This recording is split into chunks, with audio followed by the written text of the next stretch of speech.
Hello, hello! On se retrouve aujourd'hui pour une nouvelle vidéo. Je vais vous partager mes 8 astuces pour accoucher plus vite naturellement. J'imagine que si vous regardez cette vidéo, vous êtes sûrement en fin de grossesse et vous avez un mélange d'émotions et c'est un peu chaotique. En fin de grossesse, franchement, souvent, c'est ouais, c'est chaotique. Je ne sais pas comment vous le vivez. Dites-moi en commentaire. Moi, je sais qu'en tout cas, à la fin, j'étais hyper impatiente de rencontrer mon bébé. J'avais trop hâte, en fait, qu'il soit là. Je pense que c'est aussi comme ça, plus pour le premier. Euh, et en même temps, j'en avais ras-le-bol d'être enceinte. Vraiment, j'en avais ras-le-bol. J'étais fatiguée, je me sentais lourde. J'ai adoré être enceinte, mais les derniers jours, j'étais en mode non mais je vais jamais rencontrer mon bébé, ça va jamais arriver. J'étais en mode désespérance, vraiment. Donc, tous les petits conseils que je vais vous partager dans la vidéo d'aujourd'hui vont pouvoir vous aider à accoucher plus vite. Et clairement, qui ne rêve pas d'accoucher plus rapidement? Voilà. Dites-moi s'il y a des gens qui sont contents de souffrir pendant des heures ou d'accoucher pendant des heures. Moi, personnellement, j'avais envie vraiment que ça aille le plus vite possible et que ça se fasse le mieux possible. Je vous ai fait d'autres vidéos où je vous ai expliqué mon récit d'accouchement, comment je me suis préparée spirituellement aussi à avoir un enfant, à accoucher, etc. Donc je vous mettrai tout ça en fin de vidéo. Vous pourrez regarder si ça vous intéresse. Mais aujourd'hui, en tout cas, on va se concentrer sur les 8 astuces et les choses concrètes que j'ai mis en place pour pouvoir accélérer l'accouchement. Alors, je tiens à vous dire quand même que je pense que la maman a son rythme, le bébé a son rythme et que c'est vraiment un processus sacré. Donc, voilà, je vous dis pas que si vous faites tout ce que je fais, vous allez accoucher tout de suite. Voilà, non. Mais vous allez sûrement aider à ce que l'accouchement se passe mieux et qu'il se déroule plus vite. Je précise aussi que ce sont des conseils que moi j'ai mis en place, que plein d'autres mamans ont mis en place. Certains de ces conseils, il y a eu plein d'études scientifiques, enfin il y a eu des études scientifiques qui ont été faites, notamment sur les dates, etc. Je vais vous en parler un peu plus en détail après. Mais il y a d'autres conseils où voilà, c'est plus de l'expérience, il n'y a pas eu énormément d'études scientifiques dessus.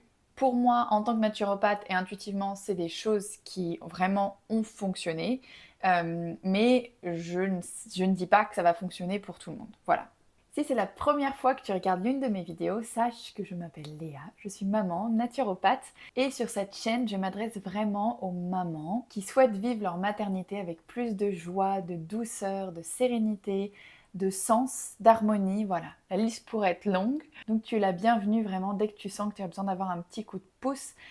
Sur cette chaîne, je te partage plein d'astuces, plein de conseils, vraiment pour t'inspirer, pour te sentir bien dans ta maternité et la vivre avec plus de confiance et de conscience. Important.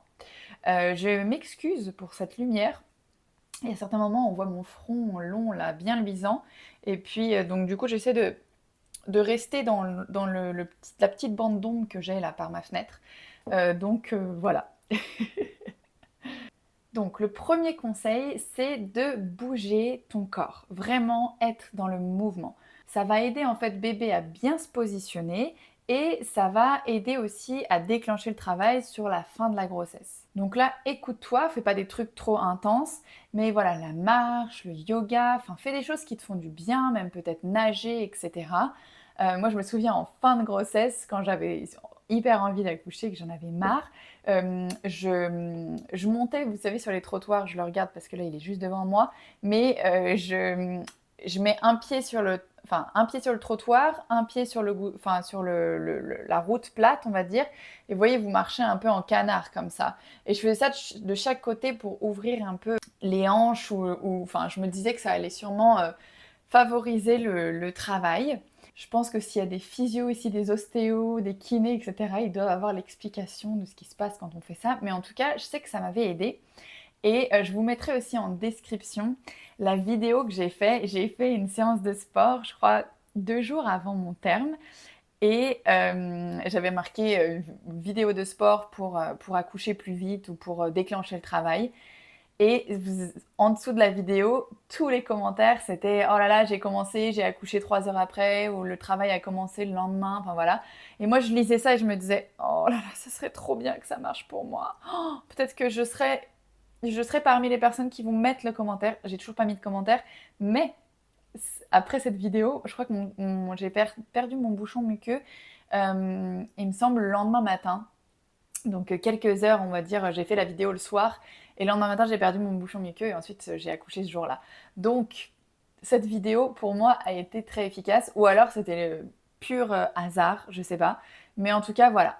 Essayez, ça ne coûte rien d'essayer. Ensuite, la deuxième astuce, c'est de stimuler les seins. Alors, moi, qu'est-ce que j'ai fait pour ça? J'ai tiré en fait du colostrum à partir de semaine 37-38 de grossesse. Et donc là, en fait, je prenais une petite pipette, si vous voulez, et j'appuyais, voilà, avec comme ça. Euh, et j'ai trouvé que c'était hyper intéressant pour commencer à avoir un peu le lien avec l'allaitement. Enfin, juste savoir comment les seins allaient couler, etc. Parce que quand c'est pour le premier allaitement, au premier bébé, on est complètement déconnecté, on va dire, de nos seins. Enfin, on sait pas.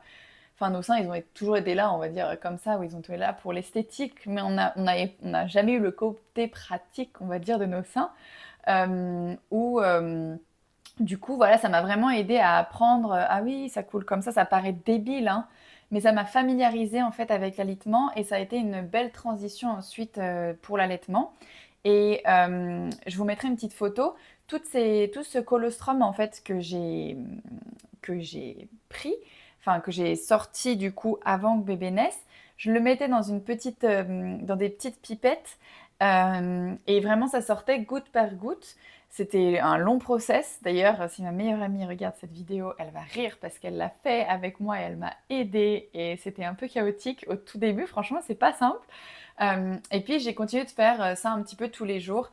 Et ça a été précieux pour mon bébé parce qu'à la naissance, du coup, je suis arrivée à la maternité avec mon petit sac de pipettes rempli de colostrum. En Irlande, ils étaient OK de prendre ça. Ils m'ont mis ça dans le congélateur. Mais je pense qu'en France aussi, de toute façon, il n'y a pas de raison. C'est vous, enfin, c'est votre bébé. Donc, je pense que vous avez la possibilité de décider de ce que vous voulez faire pour votre bébé. Mais en tout cas, c'est vraiment, vous savez, le colostrum, c'est ce liquide jaune, on dirait de l'or. Et donc, j'avais toutes mes petites pipettes. Je sais pas, je devais avoir 20 pipettes. C'était juste 1 millilitre ou 2 millilitres, hein, c'était des très petites quantités. Mais du coup, j'ai donné beaucoup avec les pipettes à mon petit bébé quand il est né. Et j'ai pu sortir de la maternité, je crois, 1 ou 2 jours après.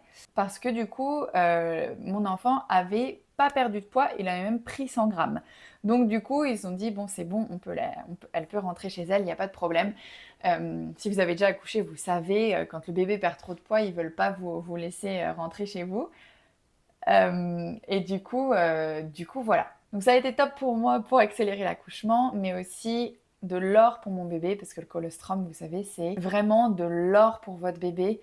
C'est rempli de plein de nutriments. Je vous ferai d'autres vidéos à ce sujet. Là, c'est pas le sujet de la vidéo du jour, mais voilà, c'est top, top que votre bébé en ait le plus possible, entre guillemets. Donc voilà, là, cette astuce, elle est top pour vous et pour votre bébé. Ensuite, troisième astuce, consommer des dattes. En fait, les dattes, elles contiennent des composés naturels qui sont hyper proches de l'ocytocine, qui est une hormone en fait qui joue un rôle clé dans la contraction de l'utérus. Et du coup, les dattes, elles peuvent augmenter en fait la sensibilité de l'utérus à l'ocytocine naturelle. Et en fait, ça peut faciliter le déclenchement, mais aussi la progression du travail. Je vous mettrai là en description une étude pour les personnes qui veulent pousser un peu plus le sujet. Une étude du coup que j'ai trouvée sur PubMed par rapport justement à la consommation de dattes. Il est recommandé d'en consommer à peu près 4 à 6 par jour. Donc je vous ferai aussi, je pense, une vidéo avec des idées de recettes pour consommer ces dattes parce que vraiment, on est censé commencer à en prendre à la 36e semaine. Moi, j'adore les dattes, mais au bout d'une semaine, j'en pouvais plus de manger 5-6 dattes par jour. J'étais écœurée. Et donc, j'ai fait plein de recettes différentes pour les utiliser, pour pas être trop écœurée. Donc, je pense que je vous ferai une vidéo là-dessus. Mais rappelez-vous, en tout cas, j'ai mes petites notes là juste ici, que ça va aider à une meilleure dilatation du col, un travail spontané plus fréquent. Dans l'étude, il montre que les personnes qui avaient pris les dates avaient besoin de moins de déclenchement et une phase active de travail plus courte. Vous savez, la phase active, c'est une des phases quand vous faites dans le travail, on va dire, de l'accouchement. Et donc, du coup, ça vient raccourcir, il me semble que c'est la première phase, cette première phase. Passons au 4e conseil, qui est d'insérer vaginalement des capsules d'huile d'onagre. Donc là, attention, je pense que c'est important, si vous faites ça, d'en parler à votre sage-femme.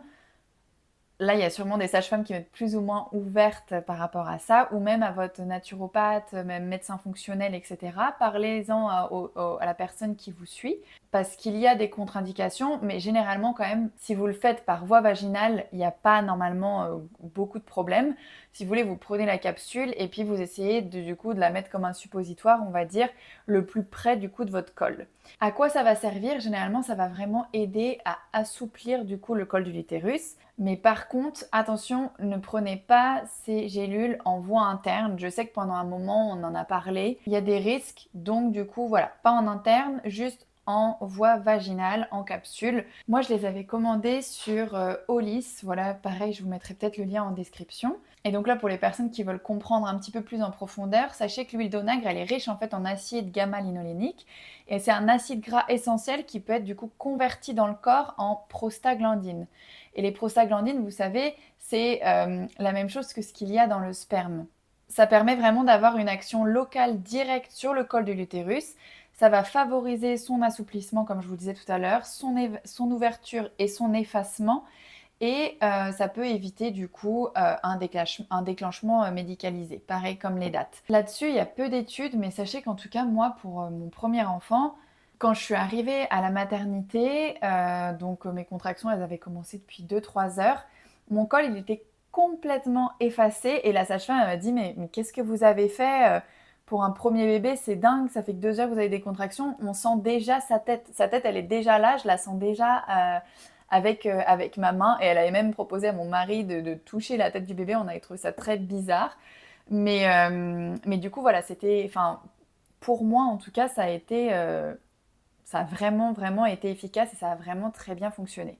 Et donc ça, je les ai prises à partir de la 37e semaine de grossesse. Et je vous conseille de les mettre, alors j'essaie de les mettre 2 à 3 fois par jour, mais honnêtement, des fois, je ne le faisais pas 2 à 3 fois par jour. Je le faisais tout le temps le soir, une fois qu'on est allongé, et je vous conseille de mettre une serviette hygiénique parce que du coup, forcément, ça coule. Et donc, c'est plus pratique de le faire quand on est allongé. Donc, je le faisais le matin avant de me lever, je sais pas, voilà, où je restais allongée encore 10-15 minutes dans mon lit, et le soir avant de me coucher. Donc, j'avais juste ça à côté de mon lit. Et si j'étais motivée le midi à m'allonger pendant 10-15 minutes, etc., je le faisais aussi le midi. Mais voilà, si vous faites déjà 2 fois par jour, c'est bien, mais 2-3 fois par jour, c'est encore mieux. Ensuite, mon 5e conseil, c'est la tisane de framboisier. Ça, c'est vraiment le conseil hyper connu, je pense que vous l'avez déjà entendu. Mais c'est vraiment bien aussi. La tisane de feuilles de framboisier, en fait, elle est traditionnellement utilisée en fin de grossesse pour préparer le corps à l'accouchement. La tisane, elle est riche en fragrine et la fragrine, en fait, ça va venir tonifier les muscles de l'utérus et ça va favoriser des contractions plus efficaces et un travail plus fluide. Voilà, donc certaines études, elles suggèrent qu'elle pourrait réduire la durée de l'accouchement, limiter les interventions médicales et soutenir une meilleure récupération au niveau du postpartum. Moi, je sais qu'aussi, la marque que j'ai utilisée, Olis, pour les capsules de postpartum, rajoute dans ses compléments des feuilles de framboisier parce que ça va vraiment soutenir aussi en postpartum pour que l'utérus y reprenne sa taille normale. Et là, vous pouvez prendre 2 tasses par jour à partir de 36 semaines de grossesse. Encore une fois, tous les conseils que je vous donne, c'est bien que vous en parliez à votre sage-femme. Mais voilà, moi en tout cas, c'est ce que j'ai fait. 2-3 tasses par jour à partir de la 36e semaine. Et là, pareil, c'est bien. Moi, je rajoutais un petit peu de menthe dedans ou je rajoutais d'autres choses dans la tisane où je faisais en mode iced tea avec des pêches. J'étais en fin de grossesse, du coup c'était l'été. Voilà, l'hiver, peut-être que vous pouvez faire des boissons un peu chaudes, voilà, mais je mettais ça avec des glaçons. Enfin, voilà, j'ai essayé de trouver des façons de boire ça sans que ça soit trop répétitif. Mais personnellement, j'adore les tisanes, donc ça n'a pas été très compliqué pour moi. Ensuite, le 6e conseil, c'est l'acupuncture. Donc l'acupuncture, quand elle est pratiquée par une personne formée je vais pas réussir à dire ce mot, formée à la périnatalité, eh bien, ça peut aider à stimuler les bons points et à déclencher naturellement le travail. Moi, j'avais fait, pas de l'acupuncture, mais j'avais fait, vous savez, de la réflexologie plantaire. J'ai pas été déclenchée tout de suite après, mais peut-être que ça a quand même aidé. Acupuncture, réflexologie plantaire, je pense que ça peut être chouette. Et c'est aussi un petit moment où vous pouvez prendre soin de vous, voilà, profiter un petit peu avant que bébé arrive, vous détendre, etc. Donc, ça fait pas de mal. Le 7e conseil, c'est de prendre un bon bain chaud. Donc là, encore une fois, ça va dépendre de quand est-ce que vous accouchez. Si c'est en plein été, vous allez peut-être avoir moins envie de prendre un bain chaud.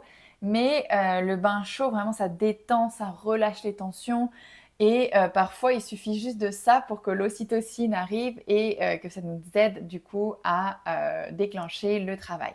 C'est aussi un moment parfait, comme l'acupuncture, etc., pour prendre soin de soi, se détendre, profiter, prier, méditer, visualiser ce bel accouchement, que tout va bien se passer, etc. Moi, je sais que je faisais ça dans mon bain et ça me faisait trop du bien. Et ensuite, le 8e conseil, je pense que vous l'avez déjà entendu, je crois qu'on appelle ça la méthode italienne, mais c'est de faire l'amour parce qu'en fait, du coup, dans le sperme de l'homme, il y a des prostaglandines. Vous savez, les prostaglandines, c'est ce que je vous disais tout à l'heure par rapport à l'huile d'onagre. Et donc, du coup, ces prostaglandines peuvent venir aider à déclencher également le travail. En plus, quand on fait l'amour, on est vraiment avec des hormones de bien-être, il y a de l'ocytocine au maximum.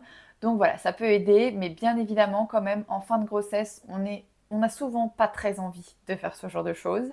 Donc là, écoutez-vous, si voilà, vous en avez envie, autant ne pas se priver. Je suis sûre que votre partenaire sera content. Et puis, si vous n'en avez pas du tout envie, ne vous inquiétez pas, il y a les capsules d'onagre. Vous êtes sauvés. Donc voilà pour la vidéo d'aujourd'hui, j'espère qu'elle vous aura plu. Vous voyez, il existe plusieurs astuces naturelles et des petites choses que vous pouvez mettre en place pour vous faciliter la tâche. Moi vraiment, ça a complètement facilité mon accouchement. J'ai eu un accouchement pour un premier enfant hyper rapide qui s'est vraiment bien passé. Et je pense que là, voilà, je vous parle vraiment juste de l'aspect physique, mais il y a aussi la préparation psychologique, spirituelle. Je vous ai fait une vidéo par rapport à ça, je vous la mets ici, qui joue énormément. Mais en tout cas, autant s'aider un petit peu.